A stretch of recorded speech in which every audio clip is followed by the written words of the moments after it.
एक ही अरमान है, जिंदगी हो खुशनुमा, इस जगत के वास्ते हम बने अब रहनुमा, हम बने अब रहनुमा। एक ही अरमान है, एक ही अरमान है, एक ही अरमान है। ओम शांति। हम सबके सम्मुख विश्व में अपने महावाक्यों से अनेक आत्माओं को महान बनाने वाले महात्मा जी बोल सकते हैं। ऐसा विशेष तीव्र पुरुषार्थी ब्रह्मा कुमार ब्रिजमोहन आनंदबाई जी, आप 1934 में अमृतसर पंजाब में लौकिक जन्म पाकर 1959 से 50 साल से बाबा के अनन्य बच्चे बनकर के 1973 से आज तक Brahma Kumari world spiritual university का सेक्रेटरी बनकर के विशेष अलौकिक सेवा बाबा के यज्ञ के लिए अर्पित करने वाले आदरणीय ब्रिजमोहन भाई जी पहले कानून विद्यार्थी के रूप में दिल्ली विश्वविद्यालय में ईश्वरीय विश्वविद्यालय के संपर्क में आए। लौकिक में the Fertilizer Corporation of India में सेवा करते हुए भारत के पंजाब, हरियाणा, हिमाचल प्रदेश राज्यों की आध्यात्मिक सेवाओं में सेवा तत्पर रहकर 73 में आप विश्वविद्यालय के पूर्णकालीन सेक्रेटरी बनकर के दिल्ली जोन स्थापन करने में विशेष निमित्त जिम्मेवार आदरणीय भाई जी, साथ साथ में परमात्मा का देववाणी को जन जन तक पहुंचाने का विशेष सेवा इंग्लिश प्यूरिटी मंथली पेपर का एडिटर बनकर के, साथ में करस्पॉन्डेंस कोर्स 8 भाषाओं में प्रकाशित हो रहे हैं। वो करस्पॉन्डेंस कोर्स का लेखक एवं डायरेक्टर हैं। आप भारत और भारत से बाहर के देशों की यात्रा भी विद्यालय के प्रवक्ता के रूप में कर चुके हैं। बड़ी बड़ी कॉन्फ्रेंस को संबोधित किए हैं और नैरोबी केन्या में ओरिजिन ऑफ पीस कॉन्फ्रेंस में मुख्य वक्ता थे।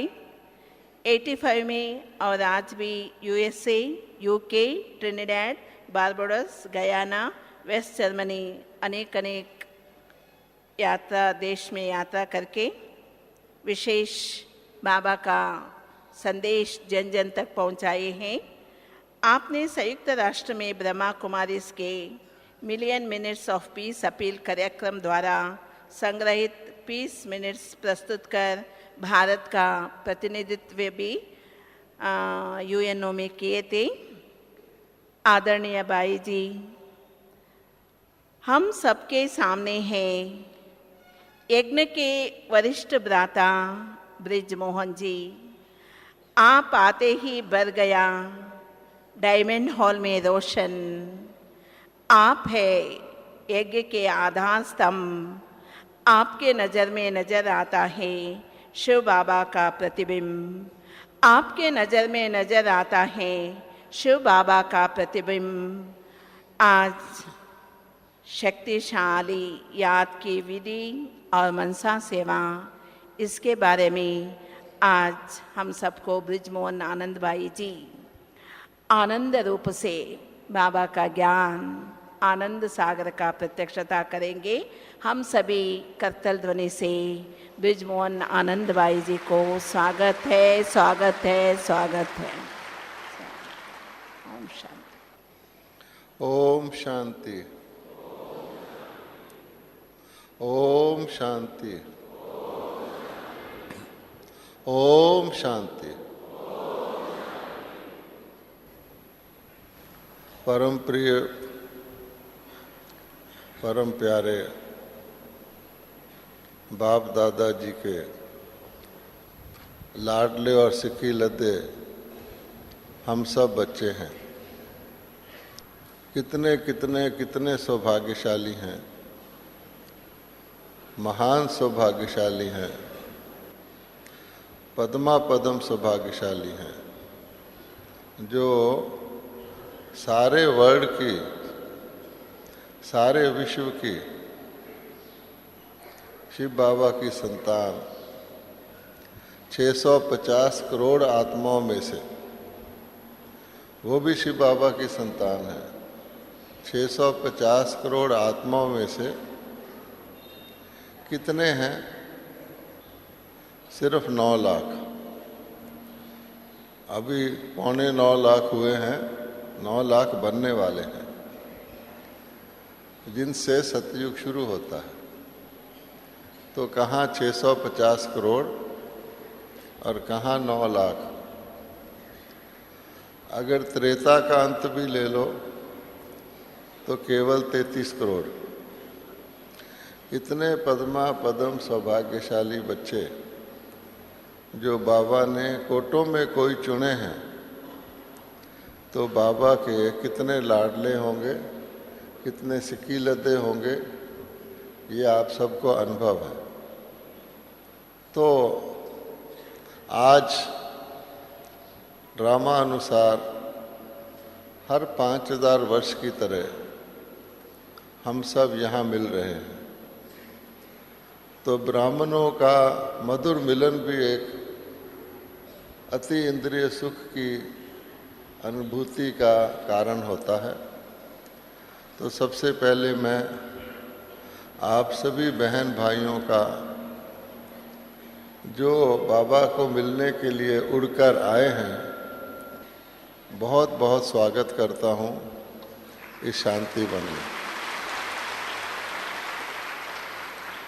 आजकल पहली बार आने वाले भी बहुत होते हैं, क्योंकि बाबा कह रहे हैं कि अंतिम आहुति में भी आकर के शामिल होना ये भी बहुत भाग्य की निशानी है।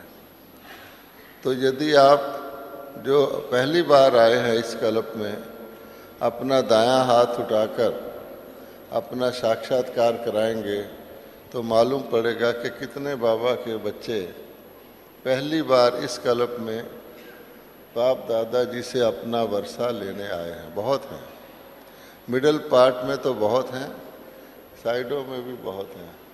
स्क्रीन पर आप देख सकते हैं। Thank you. तो आपका विशेष तौर पे स्वागत है, क्योंकि किसी भी परिवार में जब नए बच्चे पैदा होते हैं तो सबका उनसे प्यार रहता है। तो ये रूहानी परिवार में भी नए नए बाबा के फूलों का बहुत बहुत स्वागत है, डबल स्वागत है।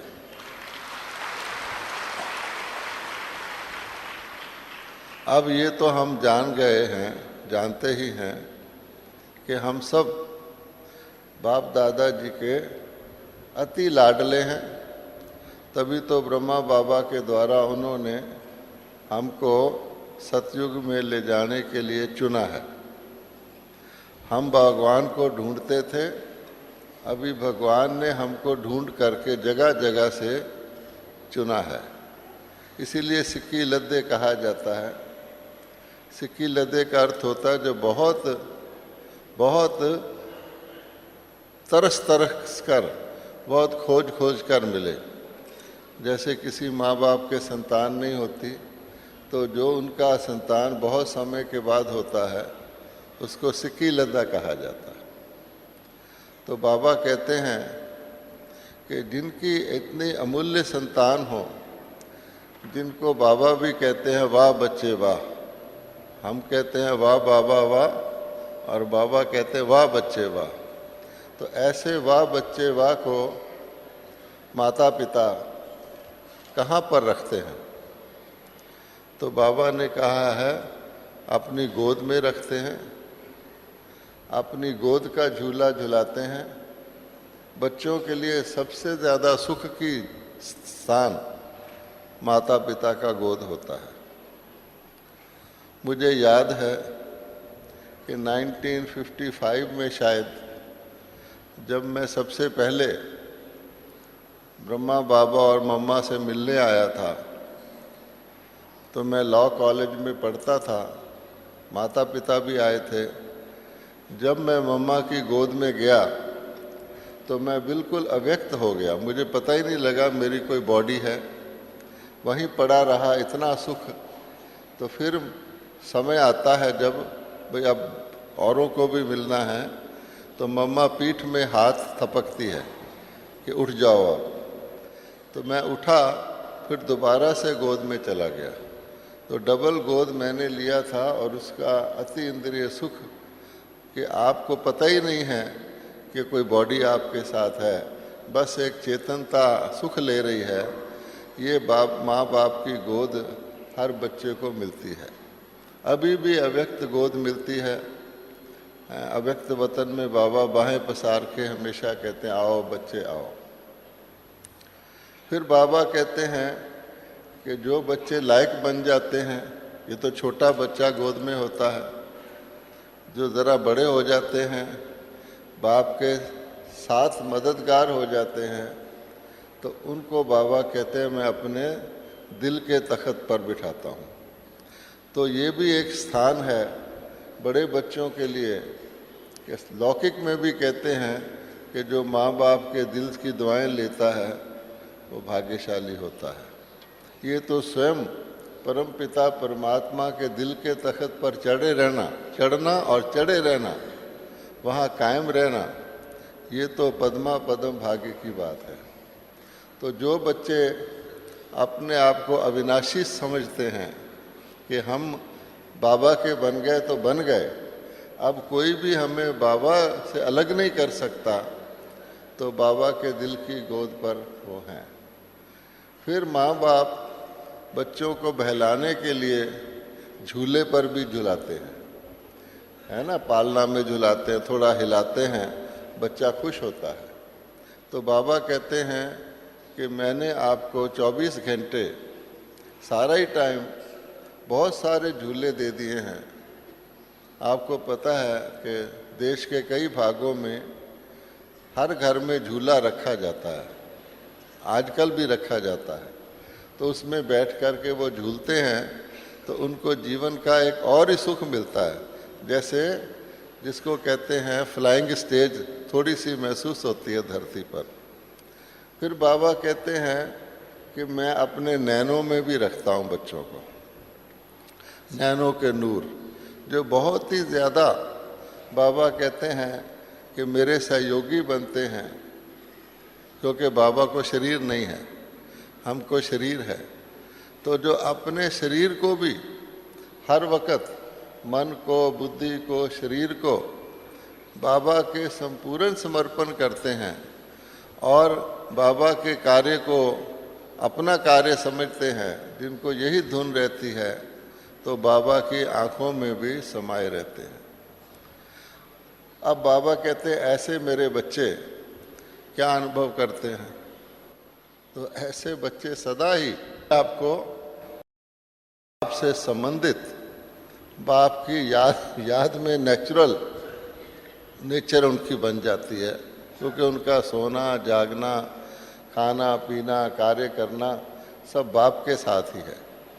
तो वो योग युक्त बहुत इजीली बन जाते हैं और उनका पावरफुल योग की यही निशानी है कि उनका योग निरंतर अर्थात लगातार रहता है।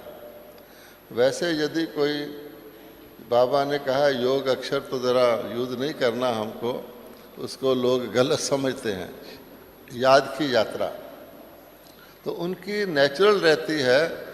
और निशानी क्या है कि उनकी बीच में हो लगातार, मैंने निरंतर।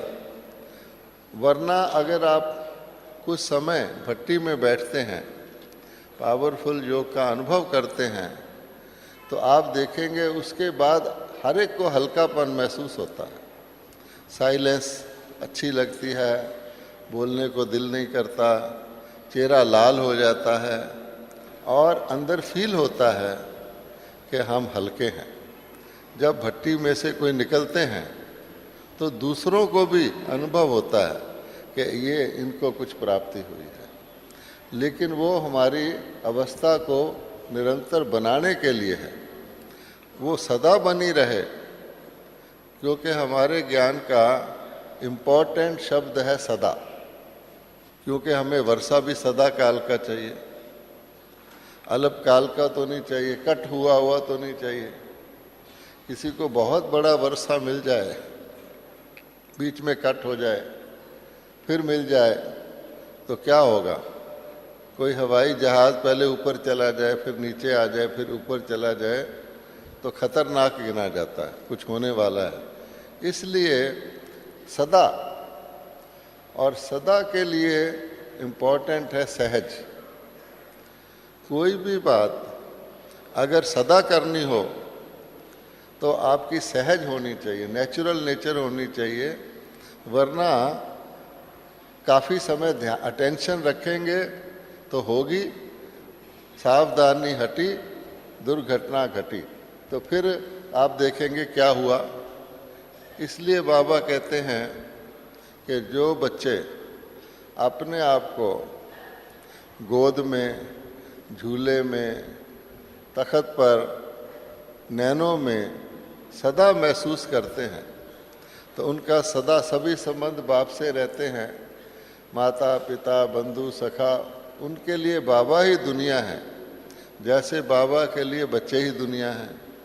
तो ऐसे बच्चे जो हैं वो इजी फील करते हैं, उनको सहज लगता है। तब करके बाबा कहते हैं कि अपनी नेचुरल नेचर हमें ब्राह्मण की बनानी है। कभी भी साहबजादे या राजकुमार मिट्टी में उनको पैर नहीं रखने देते। आजकल भी कोई वीआईपी आता है तो उसके लिए लाल कारपेट बिछाते हैं, और किसी भी व्यक्ति का, बड़े व्यक्ति का घर होता है उसमें भी कारपेट बिछाते हैं कि मिट्टी ना लगे। तो मिट्टी को क्या गिनते हैं? वो तो संसारिक तौर पे गिनते हैं, लेकिन बाबा कहते हैं कि सबसे ज़्यादा हमारे साथ ही लगी हुई चीज़ है ये मिट्टी, ये जो शरीर है, क्योंकि मिट्टी का मिट्टी में मिल जाएगा। माटी के पुतले कहते हैं ना, तो मिट्टी से बना हुआ है, जैसे हमारे मकान भी मिट्टी से बने हुए हैं। तो वो बाबा कहते हैं कि रॉयल बच्चे जो हैं, जो जिसको कहते हैं आस्तिक हैं, जिनके माता पिता हैं और माता पिता से उनका संबंध है, उनको माता पिता कभी पसंद नहीं करेंगे कि उनका पाँव मिट्टी में पड़े और मिट्टी से खेले। वो गरीब का बच्चा मिट्टी से खेलता है, राजा का बच्चा हीरों से खेलता है। अच्छा, तब बाबा कहते हैं कि मैंने आपको परम धाम से तो लिया नहीं, 63 जन्म हम सभी मिट्टी से ही खेलते रहे हैं, मिट्टी में ही पाँव रखते रहे हैं। इसलिए बाबा सदा मेरे साथ मेरे बच्चे जुड़े रहें, उनकी यात्रा नेचुरल रहे। पावरफुल का मतलब ही है लगातार रहे, उसमें कोई को ताकत ना हो डिस्टर्ब करे। पावरफुल का मतलब कोई शक्तिशाली, बाहर से पहलवान, ऐसा नहीं है। मन के बलवान, विल पावर के स्ट्रॉन्ग। जैसे हम इतने पावरफुल बन जाते हैं कि सतयुग में काल अंदर नहीं आ सकता, मृत्यु एंटर नहीं कर सकती, ये हमारी पावर है। हमारी राजधानी को कोई छीन नहीं सकता। लगातार इतनी 2500 वर्ष तक हमारी राजधानी को कोई टच नहीं कर सकता, कोई शूद्र नहीं टच कर सकता हैं। लोग डरते हैं ना, ब्राह्मण लोग, कि कोई शूद्र टच कर जाए तो मुझे स्नान करना पड़ता। वो तो दुनिया के ब्राह्मण, दुनिया के शूद्र हैं। तो बाबा हमारी खातर बाकी जितनी आत्माएं हैं उनको ऊपर भेज देता है, कि किसी को अलाउड नहीं है कि नीचे आए। 2500 वर्ष तक, जब तक बाबा का लास्ट बच्चा भी त्रेता के अंत में आके अपना राज्य भाग नहीं ले लेता, उनको अलाउड नहीं है। तो ये हमारी पावर है। तो इसलिए जो पावर होती, स्पिरिचुअल पावर लाइट होती है, वो रोशनी की पावर है। तो ऐसी बाबा कहता है आपको मैं देता हूँ। तो फिर बाबा पूछते हैं कि बच्चे, मैंने तुम्हें सतो प्रधान सतयुग रोज़ रोज़ मुरली में रिवाइज कराते हैं, क्योंकि जो बहुत नीचे कुएं के अंदर चला जाए उसको कहो तो आकाश में उड़, तो उसको थोड़ा सा पहले तो हैरान होता है, फिर कोशिश करता है, फिर उसको प्राणा याद आ जाता है, तो फिर नीचे आ जाता है। तो इस ज्ञान में जैसे कहते हैं कि सतयुग में विमान काहे से चलते हैं, पेट्रोल से नहीं चलते, मंत्र से चलते हैं, यंत्र से चलते हैं। इसी प्रकार से हम आत्माएं भी हमको पर मिले हुए हैं उमंग और उत्साह के, लेकिन जब हमारी स्मृति का स्विच ऑन है तो हम उड़ते हैं, जब स्मृति का स्विच ऑफ हुआ फिर हम नीचे आ जाते हैं, फिर उड़ते हैं।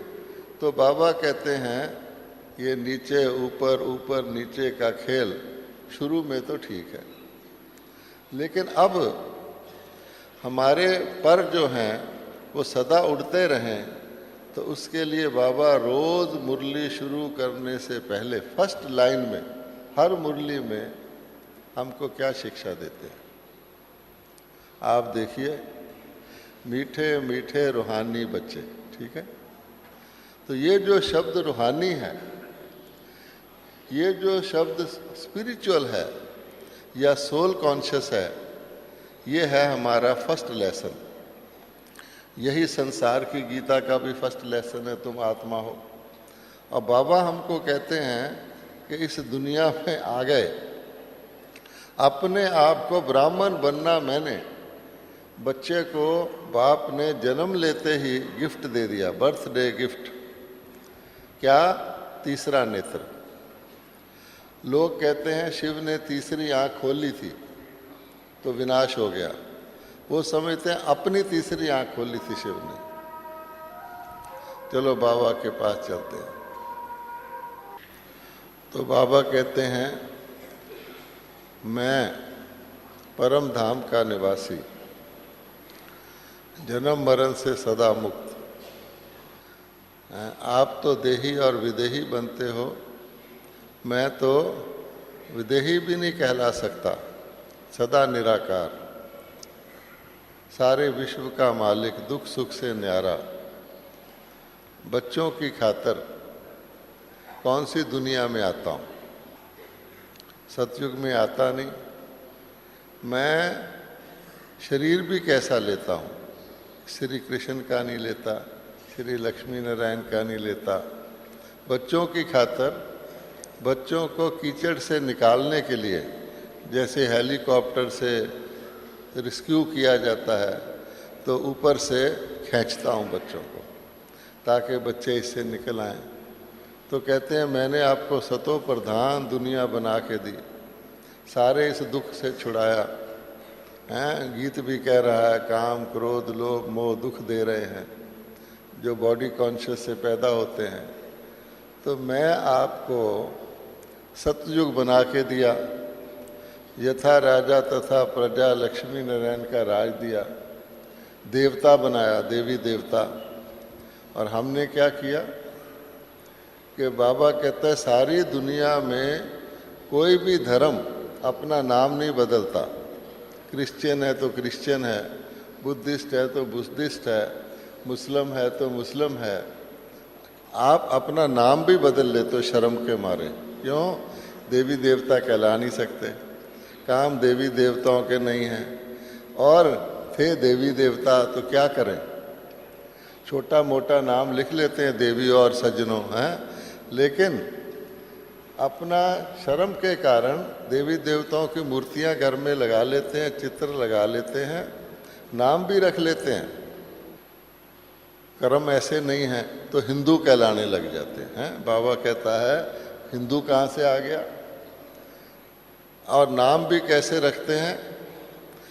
पुरुष अपना नाम लक्ष्मी नारायण रख लेते हैं। बताओ, लक्ष्मी देवी थी, नारायण पुरुष था, तुम इकट्ठे ही लक्ष्मी नारायण कैसे हो गए। या तो तुम लक्ष्मी हो या नारायण हो। सीताराम रख लेते हैं, राधे श्याम रख लेते हैं। और आंध्र प्रदेश में जाओ तो 3-3 इंजन लगाते हैं, शिवा रामा कृष्णन। लो भाई, नाम तो रख लिया। किराए के मकान में क्वार्टर में ऊपर रहते हैं, ऊपर जो चौबारा होता है, किराया दे नहीं सकते, नाम त्रिलोकीनाथ है ना। तो हमने अपने नाम भी बिगाड़ लिए, धर्म का नाम ही चेंज कर लिया हिंदू। हिंदू कहाँ से आ गए जी, हिंदुस्तान के रहने वाले। फिर इंडियन, अरे भारतवासी देवी देवता की बजाय इंडियन, ये इंडियन कहाँ से आ गया है। तो कहते हैं अपने आप के बड़े खुश थे, हम इंडियन हैं। अरे इंडिया तो कहते हैं जी इंडस, सिंध नदी का नाम इंडस रखा हुआ था और उससे इंडियन बना दिया। तो बाबा कहते हैं जब धर्म का नाम लेते हैं या तो हिंदू लिखते हैं या आदि सनातन धर्म, देवी देवता नहीं बोलते बीच में, आदि सनातन धर्म के हैं हम। कैसे बोले। तो धर्म का नाम भी बदल लिया, देश का नाम भी बदल लिया, ये हमारा हाल है।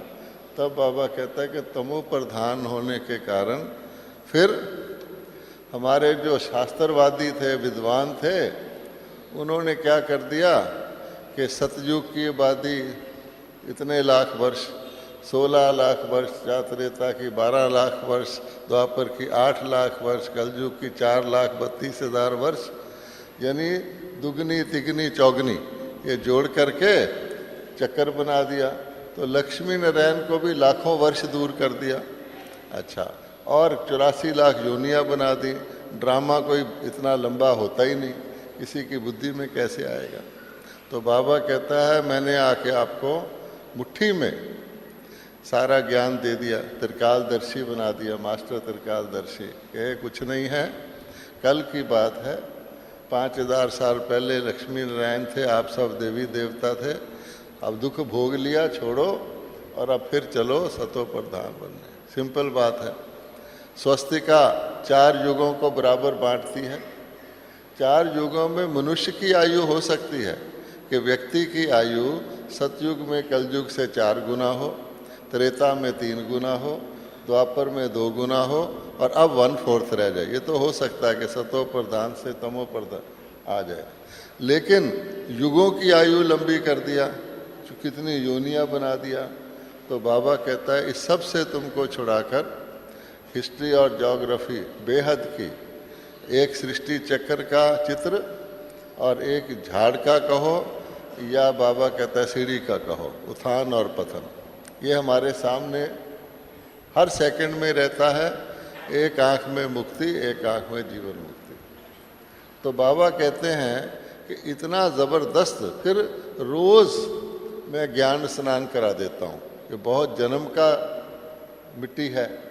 जैसे कोई व्यक्ति दिल्ली जैसे शहर में जाए तो देखोगे आपकी ड्रेस, सफ़ेद ड्रेस 2 घंटे में मैली हो जाएगी। छत पर कपड़ा डालो धोकर तो और ही मिट्टी पकड़ लेगा, बंद रखना पड़ता है। तो ऐसी दुनिया में जिसमें अंधेर है, अंधकार है, हर फंक्शन के आगे, जैसे बाबा कहता है कि किसी विधि शुद्धि की विधि करने के लिए लाइट जगाएंगे, कैंडल जगाएंगे, मोमबत्ती जगाएंगे, कैंडल लाइटिंग करेंगे। तो क्या करते हैं, अंधकार है तो हम कम से कम रोशनी में रहें। तो ये तो नकली हो गया। हे भगवान मुझे अंधकार से उसके प्रकाश की ओर ले चलो, ये रोज गाते हैं। तब बाबा कहते हैं सबसे छुड़ाकर हमको बाबा ने कह दिया कि मेरे बच्चे बन जाओ और मिट्टी में पाँव नहीं रखो। फिर बाबा कहते हैं कि बच्चे कहते हैं कि बाबा करते तो हैं, फिर सदा नहीं रहता। हमेशा बाबा पूछते हैं खुश हो, खुश हैं, सदा खुश हो तो फिर हाथ नहीं उठाएंगे, है ना। तब बाबा ने युक्ति बताई है कि क्या कारण है। तो हमारा सिंपल ज्ञान एक शब्द का है, स्मृति विस्मृति। स्मृति क्या, वही मैं है। मैं, तो मैं आत्मा हूँ तो स्विच ऑन, परम पिता परमात्मा भी याद आएगा, स्वर्ग भी याद, सुदर्शन चक्कर आप पे ही याद आएगा, क्योंकि आत्मा को तो सदा रहना है, जन्म लेने हैं। और मैं स्विच ऑफ हुआ शरीर हूँ तो फिर ये विकार शुरू। इसलिए बाबा ने लास्ट मुरली में कहा है कि सदा ध्यान रखें, मैं राइट हूँ, मैं ही ठीक हूँ। ये निशानी है स्विच ऑफ की, है ना। क्योंकि जब मैं कहता हूँ मैं ही ठीक हूँ तो क्या होगा कि दुनिया के लोग भी मैं को प्रधानता देकर अपने आप को सेटिस्फाई करने की कोशिश करते हैं। अपना धन बढ़ा लो, अपने साधन बढ़ा लो, अपने संबंध अच्छे कर लो, मैं दुनिया से लेना है। अच्छा, तो क्या हुआ कि सब लेने वाले लेवता बन गए, तो अपनी खुशी देखते हैं, चाहे दूसरे को दुख मिल जाए। बाबा कहता है बाबा के बच्चों को दूसरे की खुशी देखनी है।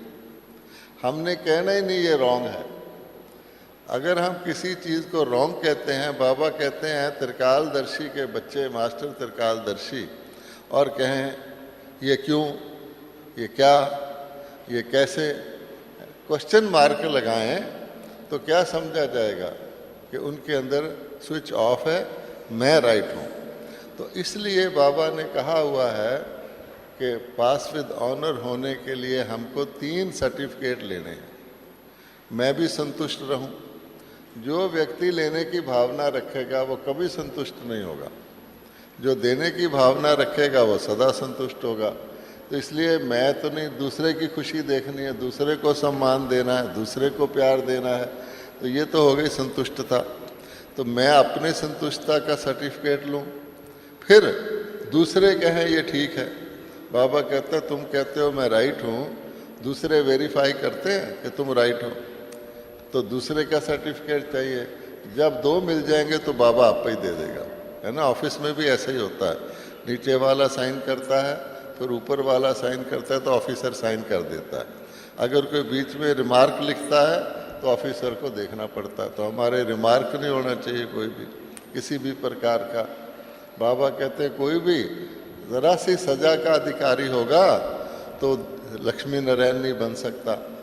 दुनिया में भी होता है, बड़ी पोस्ट लेनी हो तो फॉर्म में लिखा होता है आपने कभी पनिशमेंट तो नहीं हुई, आप कभी जेल में तो नहीं गए, आपके खिलाफ कोई मुकदमा तो नहीं है।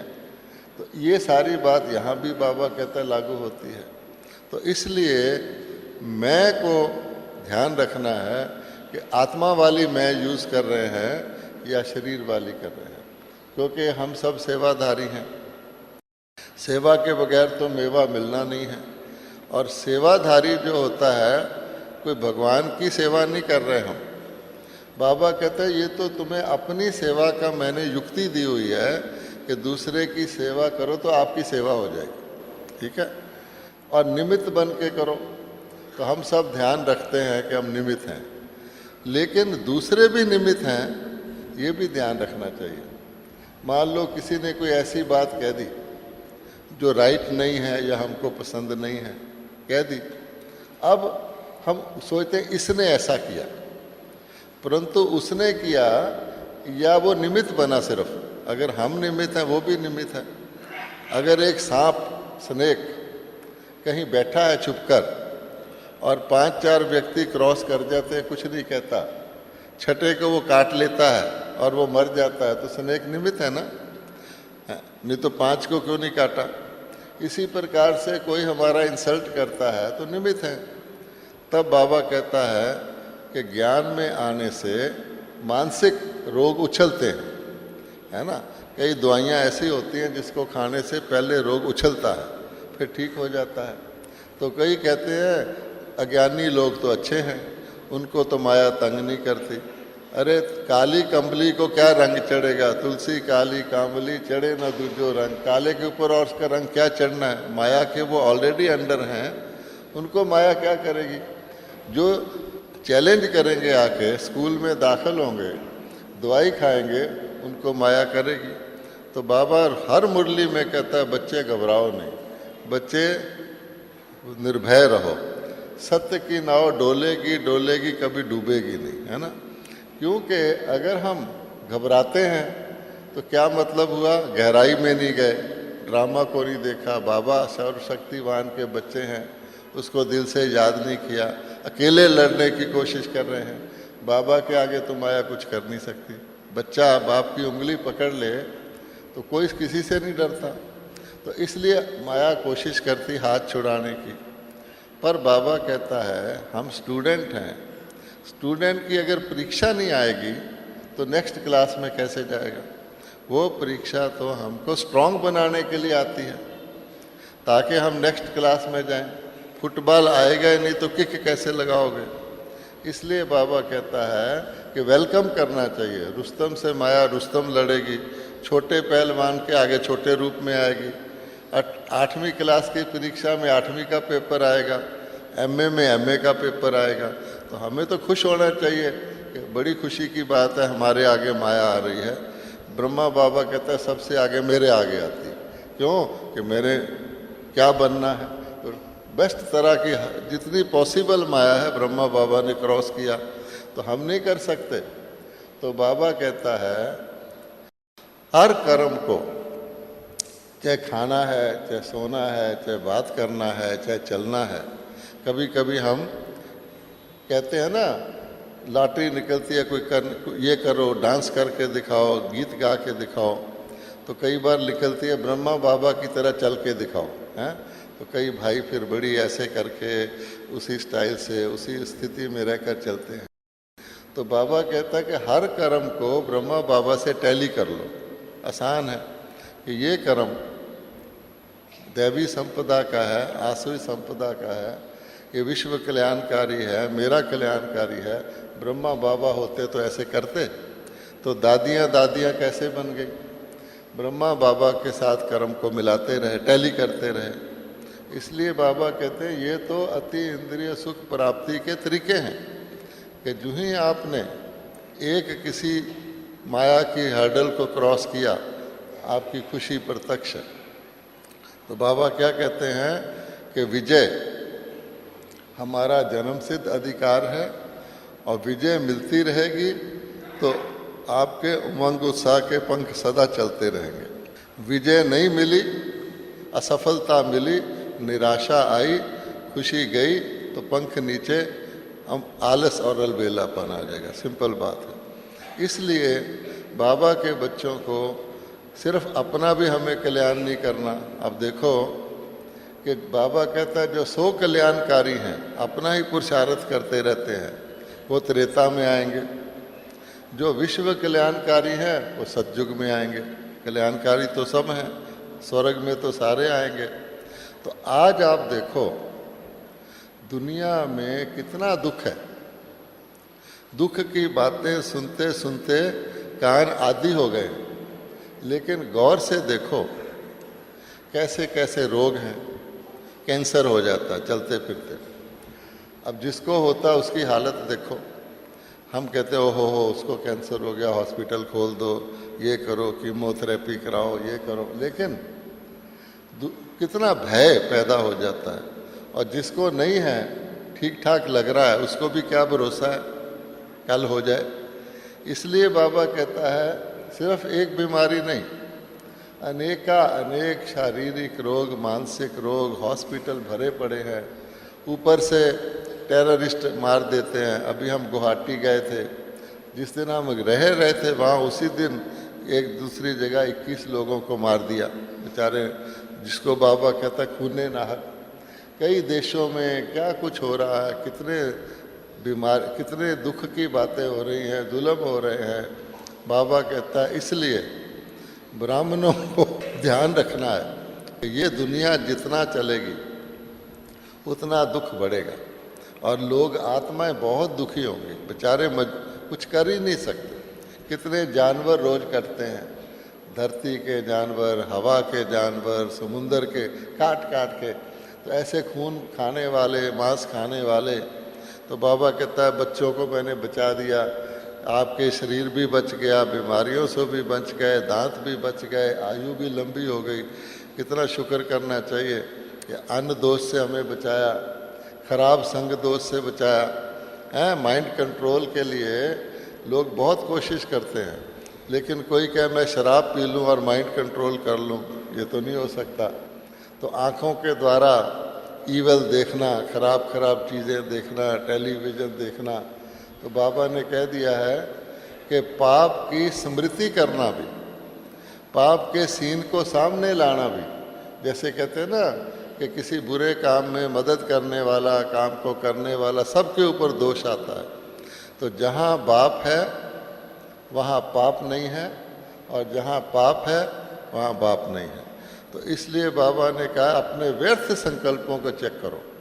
सबसे खतरनाक चीज़ ब्राह्मणों के है व्यर्थ संकल्प। मशीन चल रही है तो व्यर्थ में क्या होता है, जिसको कोई एम ऑब्जेक्ट ही नहीं है वो वहीं घूमता रहता है। एम ऑब्जेक्ट वाला तो लक्ष्य की तरफ जाता है ना। फायर ब्रिगेड वाले के लिए लोग रास्ता क्लियर करते हैं, प्राइम मिनिस्टर के लिए रुक जाता है ट्रैफिक। तो बाबा कहता है वेरी इंपॉर्टेंट पर्सन व्यर्थ संकल्प नहीं कर सकता। और उसकी बाबा ने युक्तियाँ बताई हैं कि विचार सागर मंथन करो, मन का काम है संकल्प करना, उसको कोई कार्य दो। मुरली की पॉइंटों को याद करो, मुरली में हर तरह की पॉइंटें हैं, 100 कल्याण की बातें याद करो। फिर बाबा ने इसलिए कहा है कि मनसा सेवा करो, मन को किसी काम में लगाओ, उसमें दुनिया में भी शांति फैलेगी, आपकी बेहद की सर्विस होगी, कोई पैसे का खर्चा नहीं है। लेकिन मन को कंट्रोल करके हमको दूसरे शांति की संकल्प देने हैं, विश्व में शांति हो। भक्ति में हम कहते थे प्राणियों का कल्याण हो, ये हो वो हो। तो मनसा को पावरफुल बनाने के लिए, जिसको मन मना भव कहते हैं, तो बाबा कहते हैं ऑटोमेटिकली आप मनसा के द्वारा सेवा करोगे तो आपकी मनसा स्ट्रांग होगी। और उसके लिए बाबा ने हमें स्लोगन दिया हुआ है शुभ भावना शुभ कामना। यही अभ्यास करें, हमारे अंदर कुछ अशुभ नहीं आए तो आपके व्यर्थ संकल्प भाग जाएंगे और ज्ञान के रत्नों में रमन करते रहेंगे। जो रत्नों से खेलता है वो मिट्टी से नहीं खेलता। तो सारी बातें बाबा हमको बता रहे हैं। कल बाबा हमको और भी नया तरीका रिफाइंड बताएंगे। समय थोड़ा होता जा रहा है, तो बाबा ने कहा है समय के अनुसार अपने स्वभाव और संस्कार को बदलने पर विशेष ध्यान देना है। क्योंकि जो भी हमारे अंदर है वो स्वभाव और संस्कार के रूप में प्रकट होता है। मेरी नेचर, मेरा स्वभाव, मेरा संस्कार। दूसरा भी कहेगा ये व्यक्ति तो अच्छा है, लेकिन हमसे हटना चाहिए। तो इसलिए बाबा कहता है कि स्वभाव संस्कार के रूप में प्रकट होने वाले मेरी नेचर नहीं, ब्राह्मण नेचर। ब्राह्मणों को क्या अच्छा लगता है, सर्वपसंद। तो इसमें लग जाएंगे तो ये मनसा सेवा की शक्ति हमें मिलेगी। और इसलिए बाबा कहता है कि अचानक कोई चीज़ होती है तो अचानक के लिए रेडी होने के लिए फुल स्टॉप लगाना पड़ता है। हम देखेंगे व्यर्थ संकल्प फुल स्टॉप नहीं लगने देते। तो एक घटना हुई, उसका फुल स्टॉप। मान लो आपसे कोई अवज्ञा हो गई, कोई अमर्यादा हो गई, उसको भी दोबारा याद करना रॉन्ग है। हो गई ना, ठीक है, लेसन लिया आगे। तो आगे आगे देखेंगे तो हमारा बेड़ा पार है।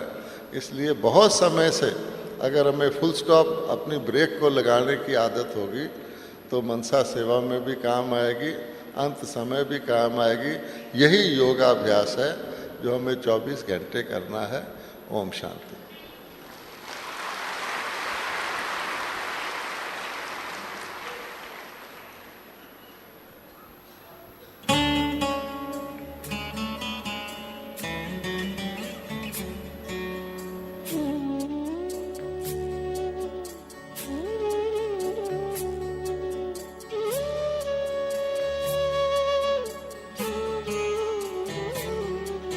मधुर रागिनी सा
शोर